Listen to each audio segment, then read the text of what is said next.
रिजवान बेटा, क्या हाल है? अस्सलाम वालेकुम। माफ कीजिएगा चाचा जी, मैंने आपको देखा नहीं था। वालेकुम अस्सलाम। कोई बात नहीं बेटा, तुम्हारी अम्मी की तबीयत अब ठीक है ना? अल्लाह का शुक्र है, अब पहले से ठीक है।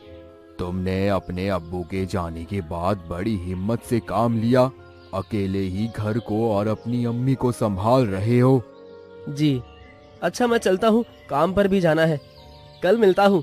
रिजवान, उसकी उम्र 18 साल की थी जब उस पर घर की जिम्मेदारी आ गई थी। 2 साल पहले उसके अब्बू का इंतकाल हो गया था।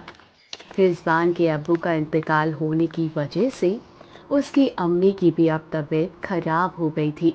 उनका बचना मुश्किल था, पर रिजवान की देखरेख और दुआ से वो पहले से बेहतर हो गई थी।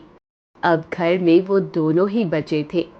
रिजवान की अम्मी ने रिजवान की पढ़ाई को छुड़वा दिया था और वे सुबह को जल्दी उठता और घर के काम करता और नमाज पढ़ काम पर निकल जाता।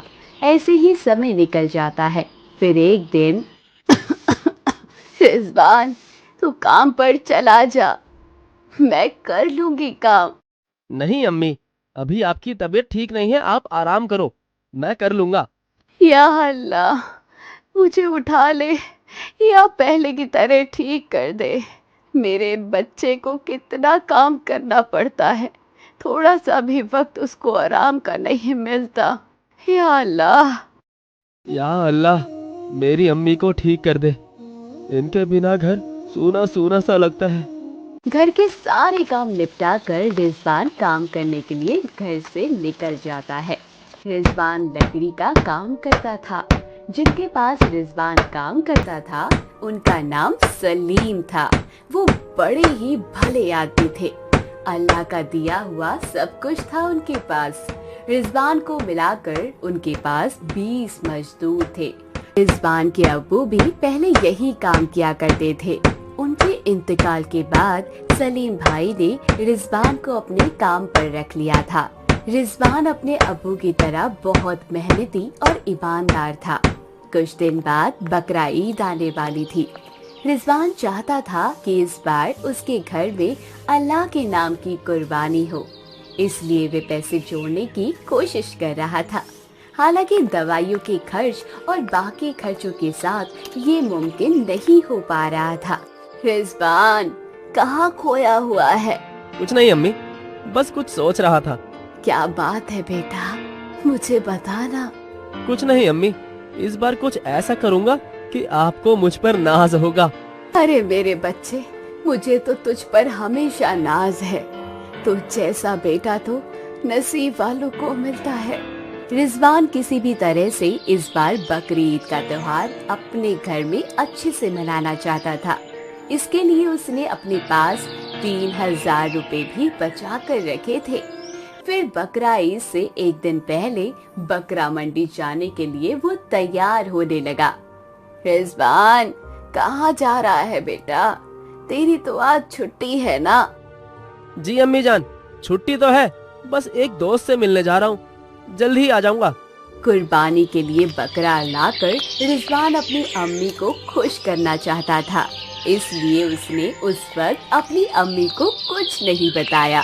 बकरा मंडी की तरफ जाने वाले ऑटो में बैठ गया और वो बकरा मंडी पहुंच जाता है। भाई साहब, ये बकरा कितने का है? ज्यादा महंगा नहीं है भाईजान, बस 5000 का ही तो है। बहुत अच्छा बकरा है, ले लीजिए। उसकी बात सुनकर रिजवान सोच में पड़ जाता है। मेरे पास तो बस 3000 रुपए हैं, अब मैं ये बकरा कैसे खरीदूंगा? या अल्लाह, मेरी मदद कर। बकरा मंडी में एक भी बकरा 5000 से कम का नहीं था, इसलिए रिजवान उदास होकर घर जाने लगता है और ऑटो में बैठ जाता है। कुछ दूर जाने के बाद ही उस ऑटो का अचानक से पिछला पहिया निकल जाता है और ऑटो का बैलेंस बिगड़ जाता है और ऑटो पलट गया। ऑटो के पीछे एक गाड़ी थी जो ऑटो को बचाने के चक्कर में एक सड़क के किनारे खड़े पेड़ से जाकर टकरा गई। उधर ऑटो पलटने की वजह से रिजवान का सर चकरा रहा था। तभी रिजवान की नजर कार पर पड़ी। वो फौरन उस कार के पास गया तो उसने देखा कार के अंदर उसकी उम्र का एक नौजवान लड़का है। एक्सीडेंट की वजह से उसके सर से काफी खून निकल रहा था और वे बेहोश था। रिजवान ने ज्यादा देर ना करके फौरन एक दूसरा ऑटो बुक किया और उसे नजदीक के अस्पताल लेकर पहुंचा। डॉक्टर साहब, इन्हें बचा लीजिए। क्या हुआ है इन्हें? इनका कार एक्सीडेंट हो गया था और ये बेहोश हो गए थे। चोट तो तुम्हें भी आई है। तुम कार में इनके साथ थी क्या? नहीं डॉक्टर साहब, आप मेरी फिक्र मत कीजिए, बस जल्दी से आप इनका इलाज कीजिए। बेटा, इनके सर पर गहरी चोट आई है। पता नहीं जख्म कितना गहरा है।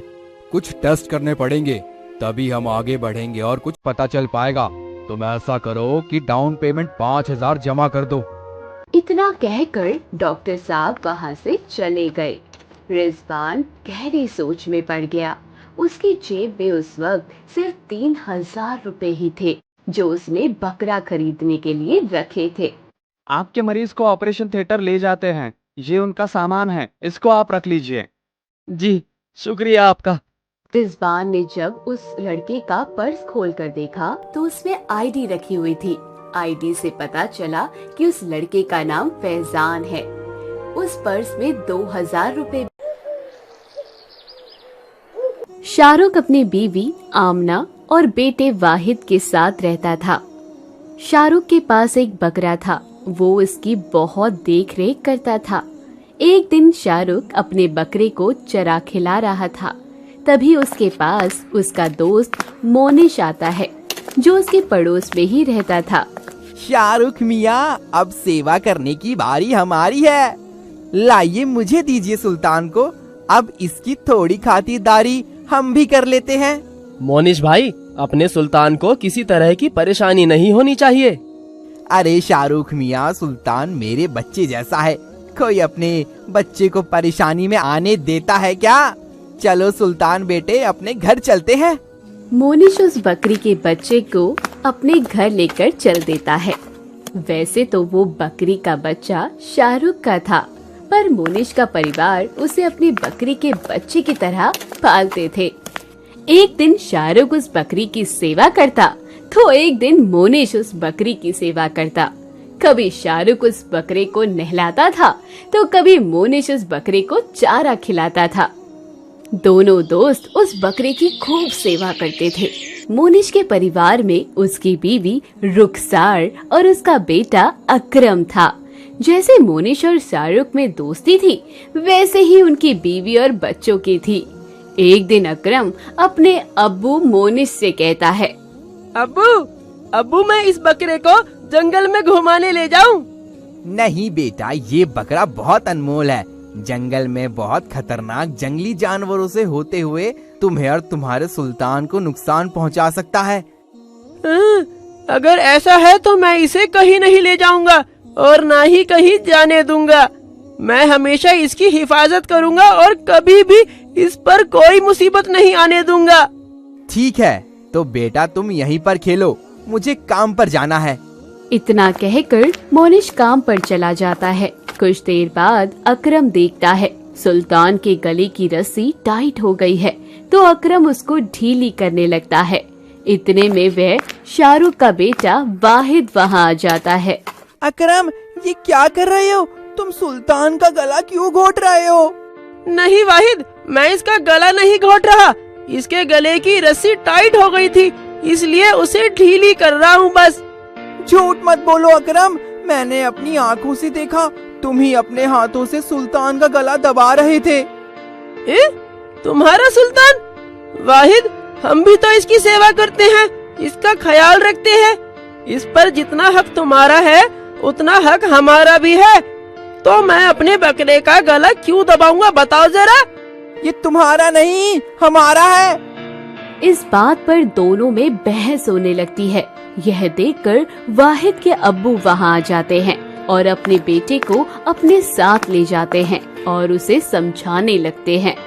वाहिद बेटा, ये क्या तरीका है अपने दोस्त से बात करने का? अब्बू, वो अकरम सुल्तान का गला दबा रहा था। मैंने उससे पूछा कि वो ऐसा क्यों कर रहा है, तो वो झूठ बोलने लग गया। ओहो, इसमें लड़ने की क्या बात थी? ये बात तो आराम से भी हो सकती थी ना।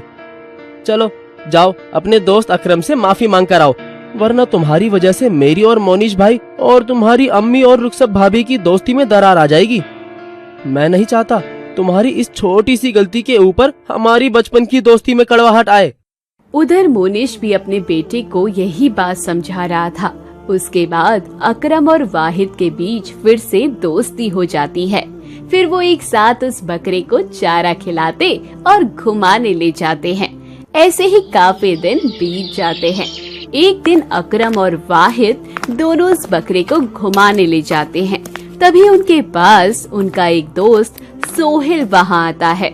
अरे वाहिद, तुम्हारा तो ये बकरा काफी बड़ा हो गया है और बहुत ही खूबसूरत भी। हाँ सोहेल, हमारा सुल्तान लाखों में एक है। इसके आगे कोई बकरा नहीं टिक सकता। अकरम, ये बकरा तुमने कब खरीद लिया वाहिद के बाद? हमने खरीदा नहीं है, हम भी इसकी देखभाल करते हैं। देखभाल करने से ये बकरा तुम्हारा कैसे हो सकता है? ये तो वाहिद का ही रहेगा। हम भी इसे बचपन से पाल रहे हैं, तो इसलिए इस पर हमारा हक भी है। ये क्या कह रहे हो अकरम? तुमने बचपन से पाला है?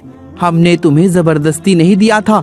तुम और तुम्हारे अब्बू अपनी मर्जी से ले जाते थे, इसलिए मेरे अब्बू तुम्हें ले जाने देते थे, पर ये नहीं कहा था कि ये तुम्हारा हो गया।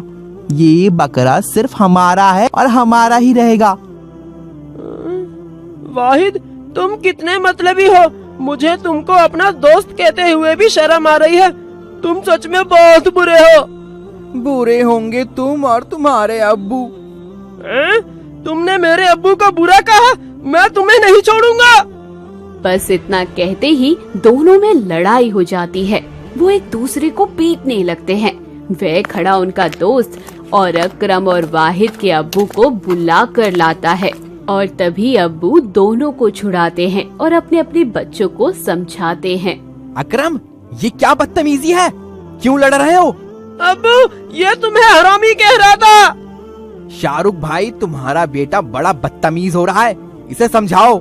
मोनिश भाई, आपका लड़का भी कम बदतमीज नहीं है। जरूर लड़ाई इसने ही शुरू की होगी पहले। शाहरुख भाई, दूसरों को बुरा कहने से पहले अपने गिरेबान में झांक लेना चाहिए। खूब देर तक दोनों में बहस होती है।